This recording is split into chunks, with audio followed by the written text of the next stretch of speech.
E aí, como é que você está? Espero que você esteja bem, muito bem, que o Senhor Deus esteja abençoando você e toda a tua família. E por falar no Senhor nosso Deus, quero deixar com você um trecho da palavra de Deus muito importante em que Jesus disse assim.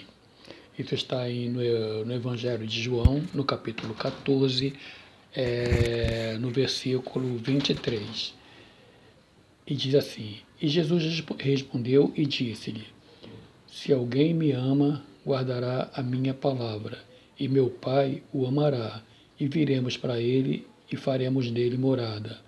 Quem não me ama, não guarda as minhas palavras. Ora, a palavra que ouvistes não é minha, mas do Pai quem me enviou. Tudo aquilo que Jesus falou, ele não falou por ele mesmo, ele foi enviado por Deus para falar, para trazer para nós uma mensagem. É como você, quando quer dar um recado para alguém, você diz para alguém: fulano, vai na casa de fulano e diz isso, isso e isso para ela. A pessoa, se ela for um amigo fiel, ela vai dizer para aquela pessoa exatamente o que você mandou dizer. E Jesus é o amigo fiel. Não só o amigo fiel nosso, mas como é filho de Deus, o filho obediente, o filho amado. Então ele veio aqui não para trazer a sua mensagem, mas trazer a mensagem de Deus. E qual é a mensagem de Deus que ele disse? Está aqui em João: aquele que me ama, guarda os meus mandamentos. Aí você diz assim: é por natureza do homem, faz parte da rotina do dia a dia o homem dizer: mas eu amo a Deus. Aí você vai confrontar o que você diz com o que a palavra de Deus diz. A palavra de Deus diz: aquele que me ama, guarda os meus mandamentos. Você tem guardado os mandamentos de Deus? A palavra de Deus tem feito parte do seu dia a dia? Você tem compromisso com essa palavra? Você ama a Deus de boca, como Jesus falou? Eles me amam de boca, mas o seu coração está longe de mim. Porque quem ama a Jesus vive o que está escrito aqui. Essa aqui é a palavra de Deus. É um livro eterno, é o livro mais vendido, mais lido no mundo. Tudo o que você conhece sobre Deus está escrito aqui. Fora daqui você não saberia nada sobre Deus. E ele falou, Jesus: aquele que me ama, guarda os meus mandamentos. Talvez você já tenha dito para algumas pessoas, ou até para você mesmo: sim, eu amo a Deus. Mas uma coisa é você falar e outra coisa é você demonstrar, porque as suas atitudes, elas falam mais alto do que qualquer palavra tua. Quando você diz que ama a Deus, mas você odeia aquela pessoa que te fez mal, você tem rancor, tem revolta, não consegue perdoar aquela pessoa que, assim como você, é imagem e semelhança de Deus, alguma coisa está errada. Você não pode estar falando a verdade. Porque quem ama, perdoa. A oração do Pai Nosso diz: perdoai as nossas dívidas, assim como nós perdoamos aquele que nos tem ofendido. Se eu não sou capaz de perdoar alguém que me fez um mal, como é que eu vou chegar para Deus e pedir: Senhor, me perdoa o que eu fiz contra ti? Porque nós pecamos contra Deus todo dia, a todo instante, ou com palavras, ou com pensamentos, ou com atitude, ou com falta de atitudes, ou com omissão. Os nossos pecados estão sempre diante de Deus. Aí quando chega a noite, eu vou dormir, eu oro e falo: Senhor, me perdoa. Como ele vai perdoar as afrontas que eu cometo contra ele, se eu não perdoo as afrontas que o meu amigo cometeu contra mim? A Bíblia fala que nós temos que ter um coração puro, um coração limpo, que você não pode guardar mágoa e nem ressentimento. A Bíblia diz, Jesus falou, que o sol não pode se pôr com o teu coração em mágoa com alguém. Se alguém fez alguma coisa contra você, cabe a você perdoar. Se você cometeu algum erro contra alguém, vá que ela seja humilde, porque pedir perdão é um ato de humildade, não é qualquer pessoa que consegue. Tem gente que é muito orgulhoso e não consegue se render, se curvar diante do homem e diante de Deus. É difícil para algumas pessoas pedir perdão, mas se você é um filho de Deus, você é diferente. Perdoar faz parte da tua natureza, assim como perdoar faz parte da natureza de Deus. Deus não quer saber o tamanho do seu pecado. Quando você se arrepende e pede perdão, ele te perdoa. Se você é filho de Deus, você tem que ter a natureza de Deus. Você não pode ficar guardando mágoas e raivas de alguém que te fez mal no passado.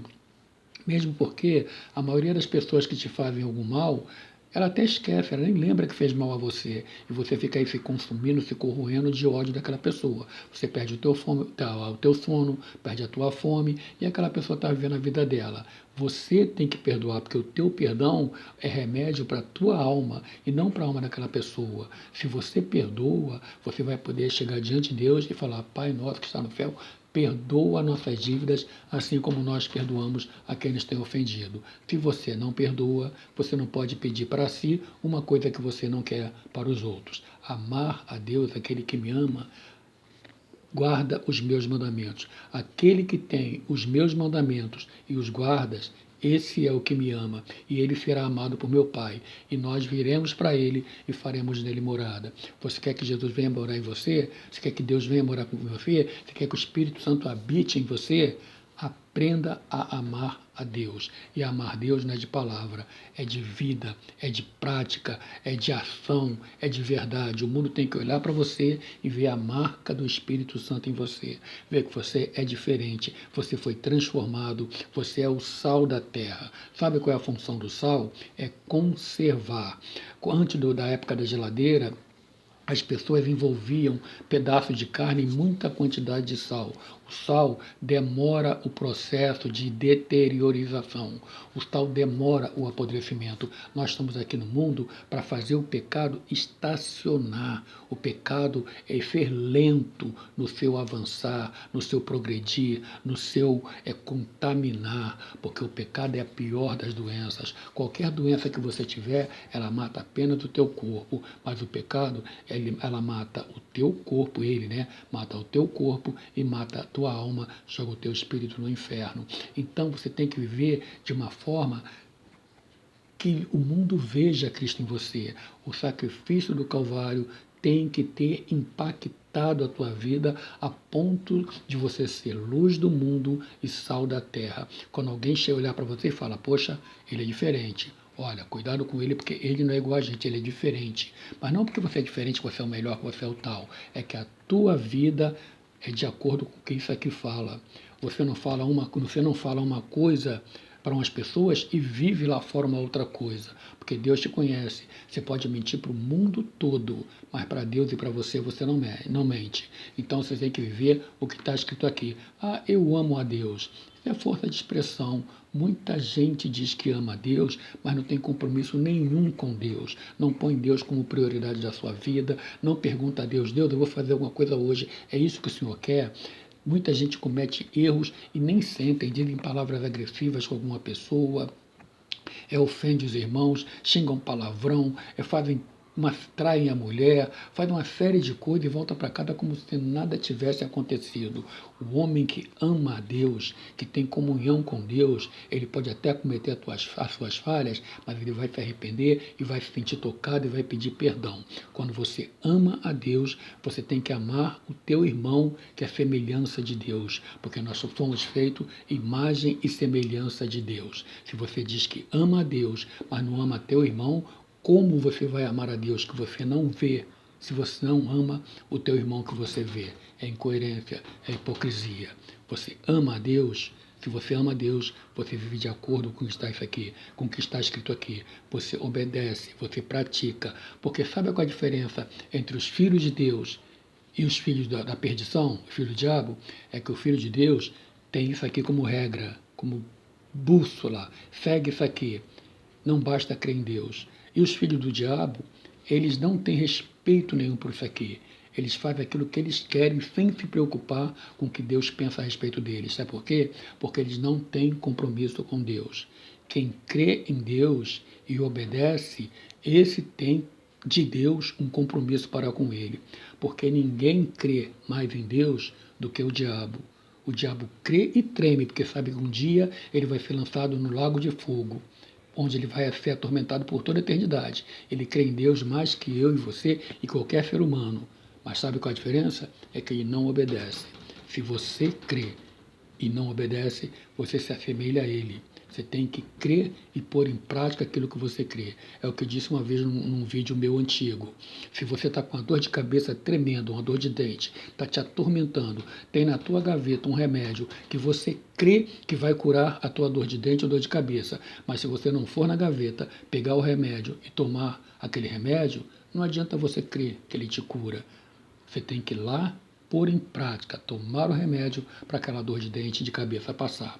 Assim é Deus. Não basta você crer que Deus existe, porque até o diabo crê. Você tem que pôr em prática na tua vida a palavra de Deus. Deixar que ela te lave, que ela te transforme.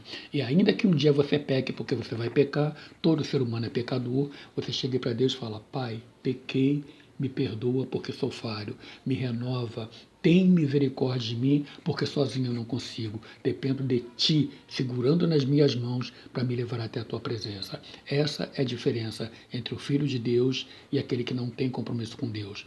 Porque o Filho de Deus, quando ele peca, ele se entristece. O que não tem compromisso com Deus, ele planeja hoje o pecado que vai cometer amanhã. Aí eu te pergunto, você ama a Deus ou é apenas um clichê? Ou é apenas uma palavra? É apenas um hábito que você tem de dizer: sim, eu amo a Deus. Aquele que me ama é aquele que guarda os meus mandamentos e que me obedece. Se você diz que ama a Deus, mas nem sabe o que está escrito aqui, você está se enganando a si mesmo. Tá bom? Pare e pense, porque assim como você tem compromisso com a tua família, com o teu trabalho, com a tua faculdade, com a tua sociedade, você tem que ter compromisso com Deus, porque a tua família, o teu trabalho, a tua sociedade, eles vão perdurar até o dia da tua morte. Depois disso, da sepultura para frente, eles não te acompanharão, mas aí vai ser só você e Deus, e as consequências da forma como aqui você viveu. Você ama a Deus, pratica o que está escrito aqui. E para praticar o que está escrito aqui, passa a ter o hábito de ler o que está escrito aqui. Assim como você almoça todos os dias, o teu almoço, o teu café da manhã, a tua janta, passe a ter o hábito de alimentar a tua alma com a palavra de Deus, porque ela precisa disso para viver. Tá bom? Pense nisso, que o Senhor te abençoe e te guarde e que você passe a ter compromisso com Deus, assim como você tem com as tuas coisas. Porque não adianta dizer eu amo a Deus, tem que demonstrar em prática, porque a fé sem a obra é morta. Fica na paz.